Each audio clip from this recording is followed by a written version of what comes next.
Okay, so for this video, we're going to take a look at the basic walking drill from the Hung Gar system. It's a very simple footwork drill to help you develop your stances. So we're going to look at 4 basic stances, and these stances you're going to see in every single form, whether it be weapon or empty hand.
The first stance we're going to look at is going to be called a T stance, and this is basically making the shape of a letter T on the floor.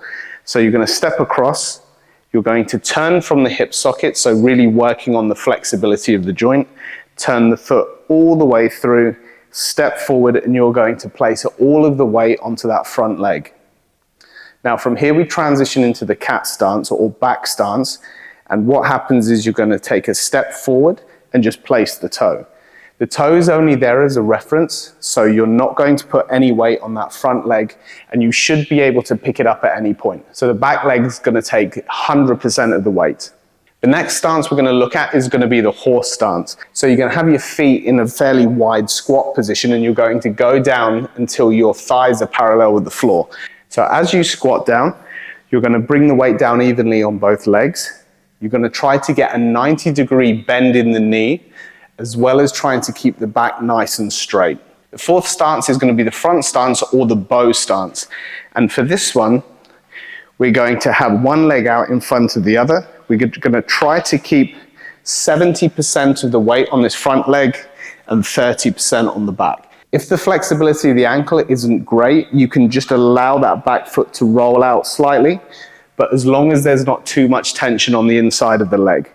So you're just going to sit forward into this front stance, and again you should be able to move relatively easy from this posture into any other stance that we go into. So like everything in the Hung Gar system, each one of these stances has a reference to a kick. The balance and the coordination and the way we move into each one of these stances is going to represent a certain type of kick. The first T stance is a short range stopping kick.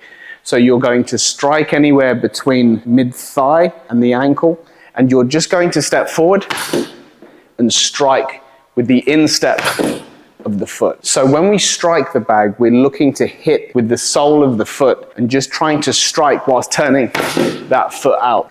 Now the next one, the back stance or the cat stance, this is going to be another low line kick. You're just going to pull the toes back slightly and you can make contact. So it's going to be a really fast low line kick that we can either strike into the groin or we can strike into the lower abdomen. Next up, we have the horse stance. Now, the horse stance tends to be a twisting movement as we go into it. So the idea is we're going to turn the body and hit with this side kick. So with the side kick, you can hit anywhere from the ankle up to the head, depending on your flexibility.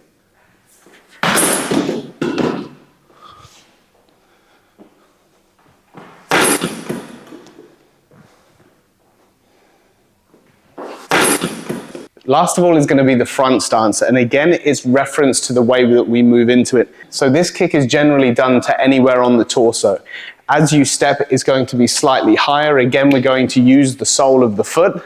So as we strike, and at a basic level, we're looking to use the flat sole of the foot on all of these kicks. It's simply because you don't want to damage yourself when you're kicking either an opponent or your partner whilst you're training. Most of the time when you're practicing these kicks, you're going to have shoes on. So that's going to give you a lot of support in the foot and the ankle for when you're actually striking the bag.